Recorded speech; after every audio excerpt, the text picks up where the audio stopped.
하나님 앞에 나와서 말씀 듣는 성도님들 한 분 한 분마다 주님의 큰 은혜가 있기를 축복합니다.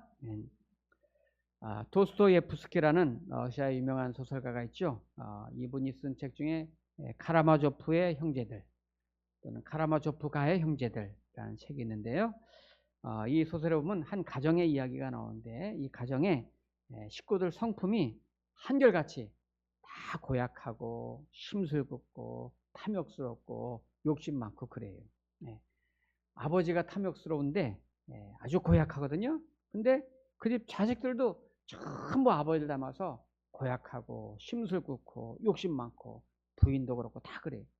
그 중에 이제 딱 사제 신부가 되려고 하는 그 아들이 셋째 아들이 있는데 그 셋째 아들만 이제 돌론변이처럼 이제 좀 성질이 좀 얌전하고 그 외에는 가족들이 다 그래요. 우리가 어느 집에 가보면 그 집 식구들의 성품이 다 비슷한 거를 우리가 볼 수가 있습니다. 아버지가 평소에 화를 잘 내고 소리 잘 지르고 막 성질 잘 내면 그 부인도 막 소리 잘 지르고 성질 잘 내고 그 집 애들도 막 성격이 심술궂고 소리 잘 지르고 화를 잘 내고 그 집 개 새끼들도 막 그냥 강아지들까지 막 손님 오면 막 쌓아놨고 소리 지르고 막 그래. 그 집안이 다 그래요. 왜냐면 그게 한 사람이 그렇게 하면은 이 화를 내고 소리 지르면 그 옆에 사람이 전염이 되거든요. 같이 막. 근데 아버지가 평소에 따뜻하고 온화하고 친절하고 그러면 그 부인도 보통 성격이 좋아요. 또 온화하고 애들도 선하고 착해. 그 집 개들도 막 꼬리치면 다가오고 이 꼭 주인을 닮더라고요. 그거 참 신기해요. 우리가 이제 중고등학교를 다니고 대학교를 다니고 이렇게 학교 생활할 때 그 학교에서 뭐 영어 수학을 배우고 뭐 대학에 가서 뭐 미분적분을 배우고 뭐 정치학을 배우고 경제를 배우고 과학을 배우고 이렇게 배울 때 꼭 그 전공만 그 학문만 배우고서 대학 생활이 끝나는 게 아니에요. 그 대학 생활하면서 보면 대학에 물이 있다 그래요. 물. 그 대학에 물이 있다. 그게 무슨 말입니까? 그 대학에 물이라는 게 있어서 그 물 들어서 졸업을 한다 그래요. 어느 대학에 딱 가면은 그 대학에 술을 많이 마시는 대학이 있어요.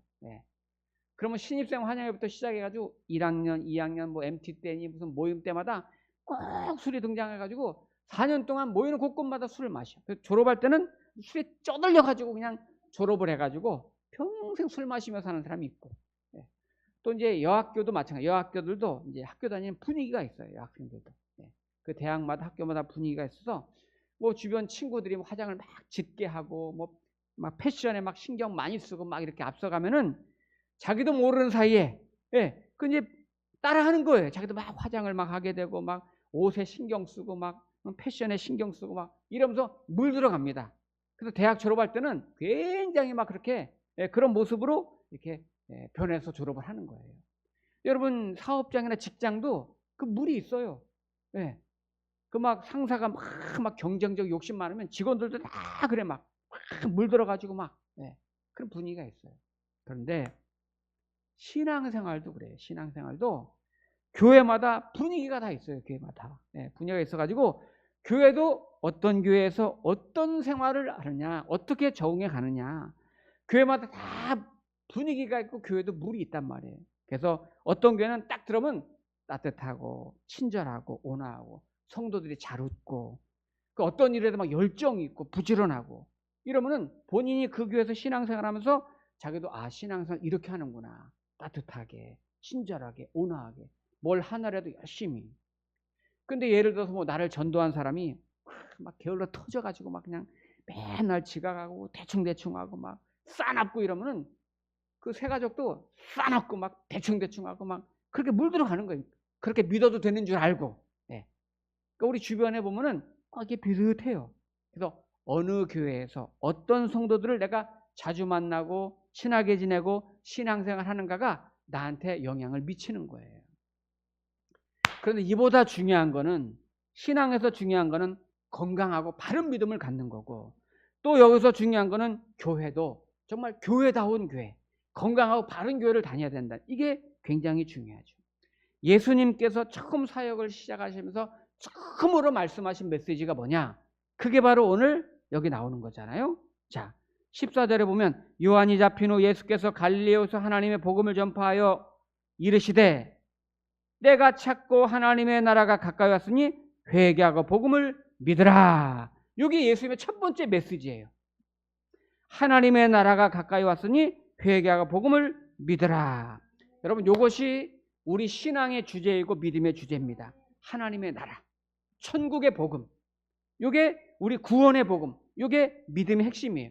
모든 교회 행사와 설교와 프로그램과 메시지와 모든 것들은 다 하나님의 나라, 천국의 복음, 구원의 복음, 이게 주제고 핵심이라는 거예요.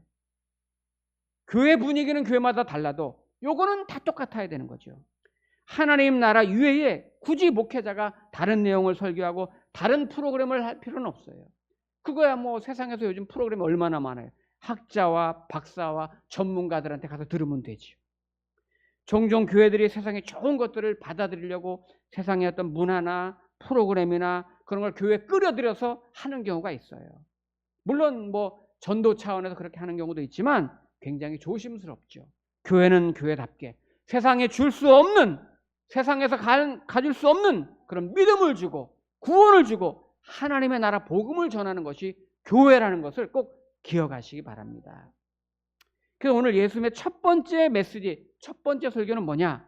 하나님의 나라가 가까웠으니 회개하고 복음을 믿어라. 이것이 저와 여러분의 신앙의 주제이고 믿음의 주제고 교회가 존재하는 목적이에요. 그래서 우리 성도님들이 이 말씀을 받고 이 말씀대로 우리도 회개하고 복음을 믿고 하나님의 나라에 대한 확신을 가지고 우리 가서 전해야 되는 거죠. 우리 어릴 때 어른들이, 교회 다니는 어른들이나 목사님들이 하는 말씀 중에 나이롱 신자라는 말을 가끔 했어요. 나이롱 신자가 있다고. 병원에 나이롱 환자가 있다, 이런 말 하면서 나이롱 신자. 나이롱이 뭐예요, 여러분? 나이롱, 섬유 특징이 신축성이 강하잖아요. 쭉 늘어났다가 당기면 다시 또 원위치 오고, 이렇게 원위치 오고. 교회를 오래 다녔는데도 그냥 출석만 하면서 누가 봐도 성도는 성도야. 교회 다녀, 예배도 드리고 봉사도 해요. 그런데 늘 수년을 다녀도 10년을 다녀도 20년을 변화가 없어요. 늘 제자리에서, 늘 그 자리에서 그 성질로 그냥 늘 그 태도로 늘 교회만 왔다 갔다 하고, 교회 안에서 뭔가 그러다가 서운한 일 있고 마음에 안 드는 일 있으면 에이, 뭐 교회가 여기뿐인가? 기분 좋을 때는 막 열심히 충성하고 봉사하고, 기분 나쁠 때는 뭐 구물도 없어, 그냥 감정에 따라, 기분에 따라. 신앙생활은 여러분 그렇게 하는 게 아니잖아요. 우리가 누구 보라고 하는 것도 아니잖아요. 하나님 앞에서 내가 말씀을 들은 대로 1대1로 신앙생활을 하는 거잖아요. 자, 오늘 그래서 예수님께서 나이롱 신자가 아닌 정말 진정한 제자는 어떤 사람인가, 제자를 부르시는 내용이 오늘 나와요.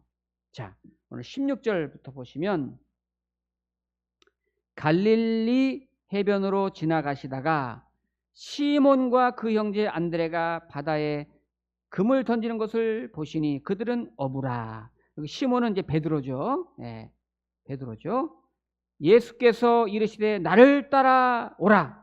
내가 너로 사람을 낚는 어부가 되게 하리라 하시니, 사람을 낚는 어부가 되게 하리라. 우리 다음에 보겠지만 여러분 1장 38절을 한번 보세요. 1장 38절.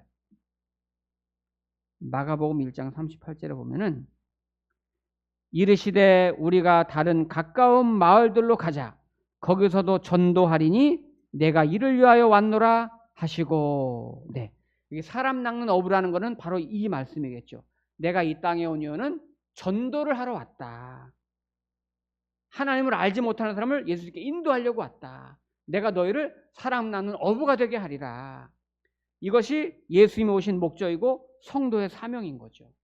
예수님이 이 땅에 오신 목적은 나는 전도를 위하여 왔노라. 하나님 나라가 가까이 왔으니 회개하고 복음을 믿어라. 이 복음을 전하려고 왔노라. 누구든지 예수를 믿고 복음을 받아들이고 구원을 받아라. 그리고 중요한 거는 이 일을 위해서 나 혼자 하려고 하는 것이 아니고 제자들을 선택하시고 저와 여러분을 선택하셔서 사람을 통해서 하나님은 이 하나님의 나라 일을 하시기를 원하시는 거예요. 여러분 예수님이 마음만 먹으면 혼자 못 하시겠어요? 네. 하나님이 마음만 먹으면 말씀 한마디로 해를 갖다가 저 하늘에 걸어 놓으시고 말씀 한마디로 그냥 저 보석 같은 별들을 하늘에 쫙 펼치시는 분이 하나님이시잖아요. 그냥 말씀 한마디로 세상을 바꿀 수가 있고 말씀 한마디로 저와 여러분을 하나님 앞으로 인도할 수 있단 말이에요. 그런데 하나님께서 그 거룩한 하나님의 나라의 복음을 전하시는 일을 위해서 우리를 택해서 우리를 통해서 사람을 통해서 하나님의 나라를 같이 하기를 원하시는 거예요. 저와 여러분이 그 일을 같이 함으로써 우리가 그 일에 대해서 큰 은혜를 경험하고 하나님 나라 기쁨을 누리고 보람을 갖고 인생의 가치와 행복을 경험하면서 하나님 나라의 상급을 함께 누릴 수 있는 주님 나라의 은혜와 안식과 그런 축복을 경험하게 하시려고 하나님께서 그렇게 한단 말이에요. 우리가 그래서 그 은혜를 알아야 되는 거예요. 그래서 오늘 예수님은 일단 제일 먼저 12제자를 선택하시는 중에 오늘 첫 번째 제자 시몬 베드로라는 사람, 또 그 형제 야고보, 또 뒤에 보니까 요한 계속 택하잖아요. 안드레, 요한. 자, 거기 오늘 17절이 오늘 중요한 말씀인데요. 예수께서 이르시되 나를 따라오라.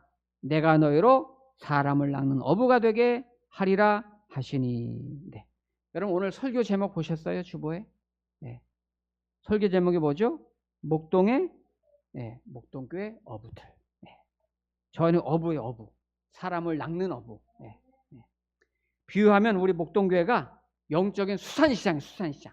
영적인 수산시장이 돼가지고 영적인 고깃배가 돼가지고 저와 여러분 영적 어부가 되는 거예요. 네. 제가 제주에 있을 때 그 한림에 수산시장이 큰 게 있어요. 거기서 이 도매어부라는 권사님 한 분 계세요. 그분이 가을철만 되면 그냥 괴짝으로 은갈치를 갖고 와. 괴짝으로. 한 마리 두 마리가 아니야. 그냥 두 짝, 세 짝을 괴짝으로 딱 목사님 드세요. 딱 이렇게.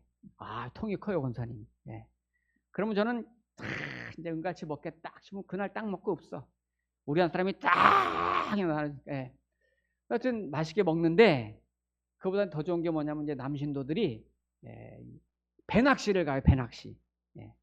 거기 이제 애월 쪽에 가면은 배를 빌려주는 데가 있어요. 배를 빌려주고 뭐 5만 원, 뭐 3만 원, 이 메뉴에 따라 달라요. 참돔을 잡으러 가냐, 뭐 은갈치를 잡으러 가냐, 또 갑오징어를 잡으러 가냐, 이게 다 배가 다 다르니까 가격이 다 달라요.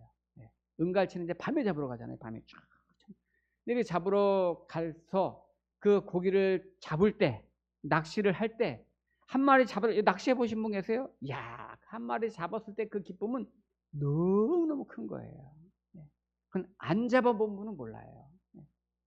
근데 고기 잡아서 그 기쁨이 크지만 하나님은 그것과 비교할 수 없는 한 사람이 하나님 앞으로 돌아올 때 그 기쁨을 우리에게 경험하게 해주고 싶은 거예요. 그래서 예수님이 제자를 불러서 사람을 낚는 어부가 되게 하리라 이렇게 했단 말이에요. 그런데 그 제자들을 부르시는 그 장소가 어디였냐면 삶의 현장이에요.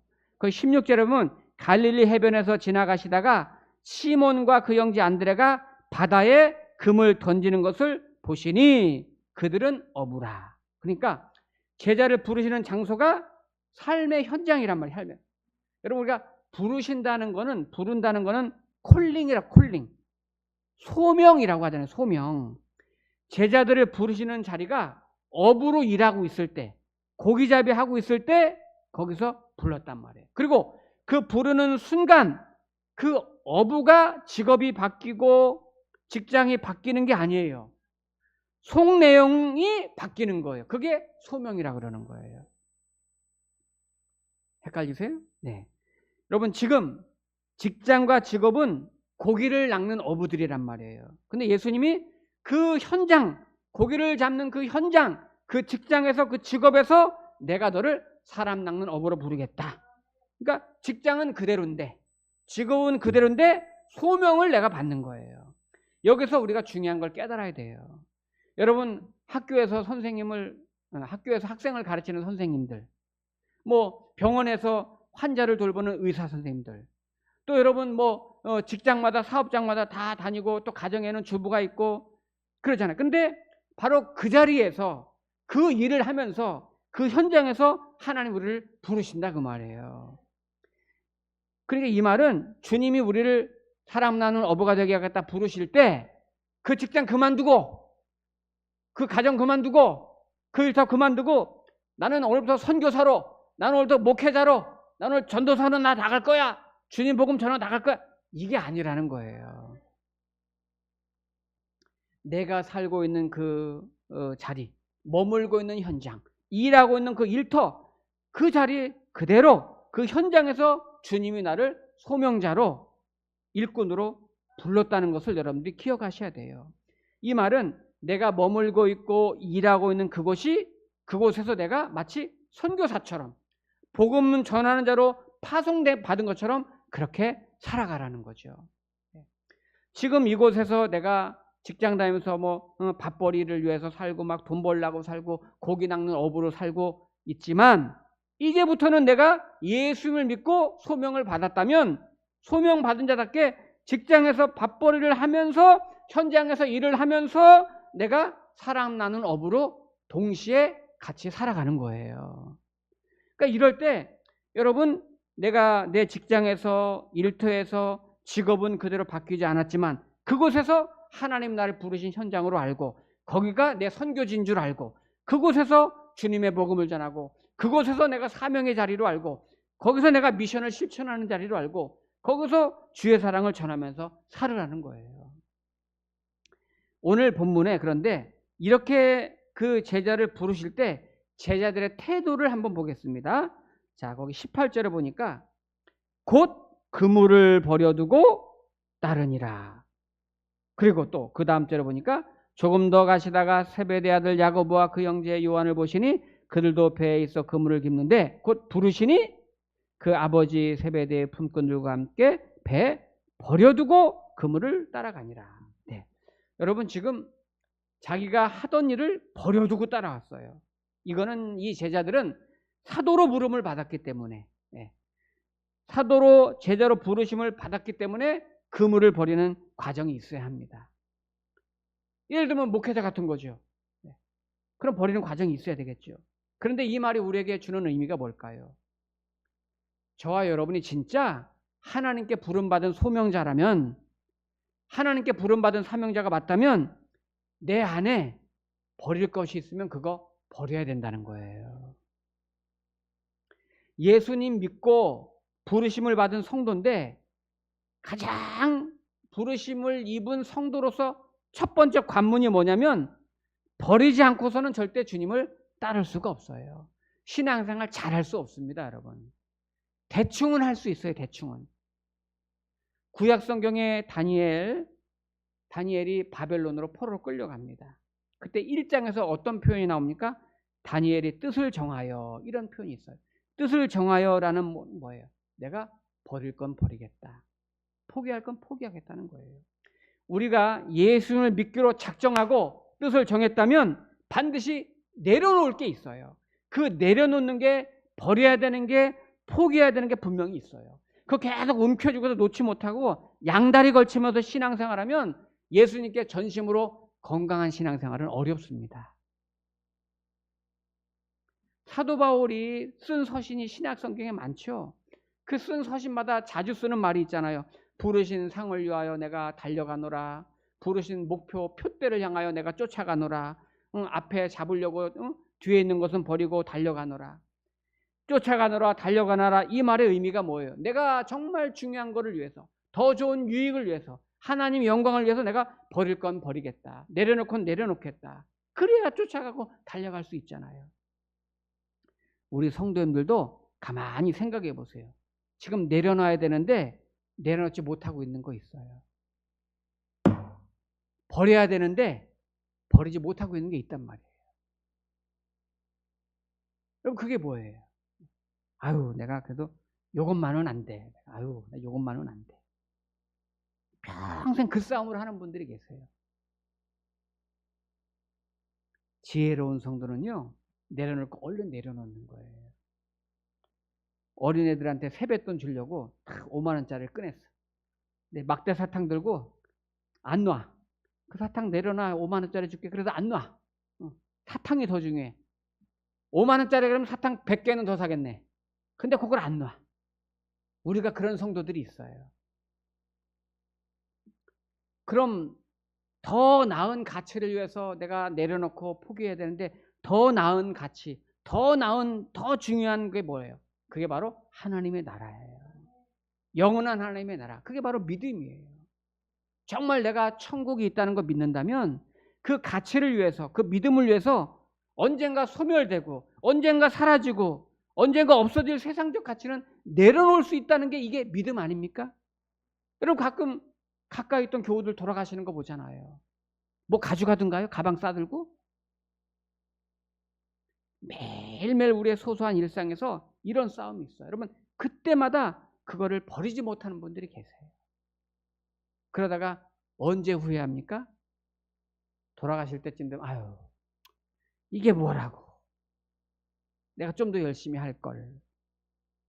여러분 절대 양쪽 움켜쥐고 예수님의 부름의 상을 향하여 진정한 믿음 생활은 어렵습니다. 여러분 그만큼 내가 내려놔야 되고 포기하는 게 있어야 건강하고 온전한 믿음 생활이 가능한 거지, 뭐 적당히 하면서는 평생 적당히 양다리 걸치다 가는 거예요. 그럼 이렇게 모든 걸 버리고 모든 걸 내려놓고 모든 걸 포기하고 따를 수 있는 비결이 뭘까요? 어떤 사람이 과연 내 모든 걸 다 버리고 예수를 나는 우선순위로 두고 예수를 향해서만 나아갈 수 있을까요? 어떤 사람이 가능합니까? 사랑하는 사람은 가능해요. 정말 주님의 은혜를 받고 주님을 사랑하는 사람은 내 거 내려놓을 수 있어요. 주님을 사랑하면 포기할 수 있어요. 이거는 율법적으로 인위적으로 부담을 갖고 따르면 힘들어요. 내가 막 신앙생활이 힘들어. 막 믿음 생활하는 게 피곤해. 그런데 주님을 사랑하면, 주님을 사랑해서 하면 너무 즐겁게 신앙생활을 따라갈 수가 있어요. 여러분 제가 서두에 도스토옙스키 소설 말씀드렸는데 그분이 뭐 카라마조프 형제들 또 죄와 벌, 백야, 그분이 쓴 유명한 소설을 다 보세요. 뭐가 다 깔려 있어요? 사랑. 진정한 사랑이 뭐냐? 진정한 사랑이 뭐냐가 그분의 그 인생의 큰 주제였어요. 근데 그 진정한 사랑이 뭐냐? 그분이 말하는 건 실천적인 사랑이라는 거예요. 그게 진짜 사랑이라는 거예요. 그분이 쓴 책 중에 이런 이야기가 있죠. 그 동네에 아주 예쁜 자매가, 처녀가 한 명 살고 있는데 그 옆 동네에 총각이 하나 살아요. 근데 총각도 나름대로 괜찮은데 이 총각이 어느 날 그 자매를 보고서 너무 마음에 드는 거예요. 자기 이상형이에요. 너무 좋아요. 나 저 자매랑 만나고 싶고 사귀고 싶은 거예요. 근데 그 자매는 그 형제를 알아.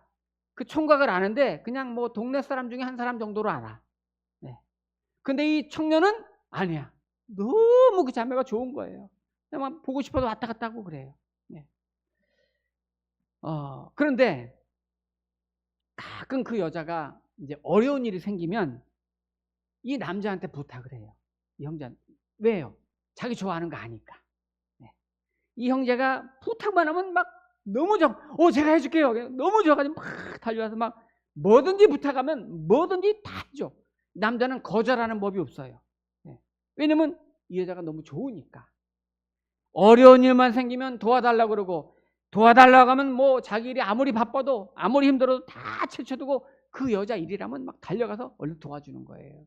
이유는 하나, 좋아하니까, 사랑하니까. 근데 문제는 이 여자가 어려운 문제가 해결되면 이 남자 쳐다보지도 않아. 고마워 하고 싹 돌아가 버려. 그리고 평소에도 관심도 안 둬요. 쳐다보지도 않고 지내다가 또 어려운 일 생기면 좀 도와주세요. 그럼 막 도와줘. 해결되면 네 하고도 그냥 또 가버려. 평상시에는 뭐 하나 고맙다, 밥 사주는 것도 아무것도 없어. 관심도 없어요. 그 모습을 몇 번이나 지켜보고 있던 이 남자 친구들이 이 남자 친구 보니까 너무 한심한 거야. 이 등신 같은 게 이게 그 여자한테 이용당하는 것 같은 거야. 저 여자가 필요할 때만 도와달라 그러면 이 남자는 남자한테 관심도 없는데 그냥 필요할 때만 도와달라고 그러고 마음도 안 주고 있는데 이 남자는 바보처럼 매일 도와달라면 뭐 밤이든 새벽이든 가가지고 도와주고 고생만 하고 오고 아무런 뭐 없이 어느 날 친구들이 불렀어요. 야, 너 바보냐? 너 등신이냐? 이 머러지냐? 야, 그 여자가 너 좋아하는 거 아니야. 그거를 모르냐고 왜? 너 이용하는 거야, 이용. 네가 그거 좋아하는 거 알고 그 여자가 너 이용하는 거야. 그걸 알아차려야지. 이게 멍청해. 그것도 모르냐? 너 이제 도와주지 마. 그거 끊어. 너 진짜 그렇게 이용만 당하고 너.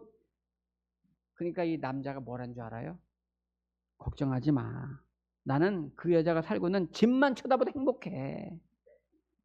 그리고 그 여자가 나한테 어떻게든지 그거 상관없어. 내가 그 여자를 좋아하는 거야. 내가 사랑하니까 내가 도와주는 거야. 내가 그 여자를 사랑하니까 상대방이 나한테 어떻게든지 상관없다 그 말이에요. 내가 열심히 도와주는 것 자체가 난 즐겁다 그 말이에요. 여러분 이런 사랑 해보셨어요? 응? 사랑하면 수고를 해도 수고가 아니에요. 희생을 해도 희생이라고 생각하지 않는 거예요. 누군가를 사랑하면 사랑하는 그 대상이 내가 대상을 해서 모든 걸 드려도 아깝지 않아요. 일을 해도 즐거울 뿐이지 힘들다 고생한다 손해난다 생각하지 않아요. 우리가 예수님께도 이렇게야. 교회를 사랑하는 사람도 이렇게 교회 사랑하는 거예요. 교회 사랑하면서 교회 일하면서 아우 힘들어. 그거 한번 점검해 보세요. 우리 목동교회 성도님들이 나이롱 신자가 없었으면 좋겠어요. 나를 위해 하나님은 모든 걸 다 내어주시고 나를 사랑하실 끝까지 다 사랑하시는 예수님께 그분이 오늘 저와 여러분을 부르시는 거예요. 나랑 같이 하나님의 일하자. 삶의 현장에서 부르시고 교회로 부르시는 거예요. 우리를 사랑 남는 업으로 부르시는 거예요. 그럴 때 주여 나를 부르시니 감사합니다 하는 마음으로 교회를 사랑하고 주님을 사랑하고 그 주님 사랑 전하면서 살아가는 우리 사람 낚는 어부가 되기를 여러분 축복합니다. 아멘. 기도하겠습니다.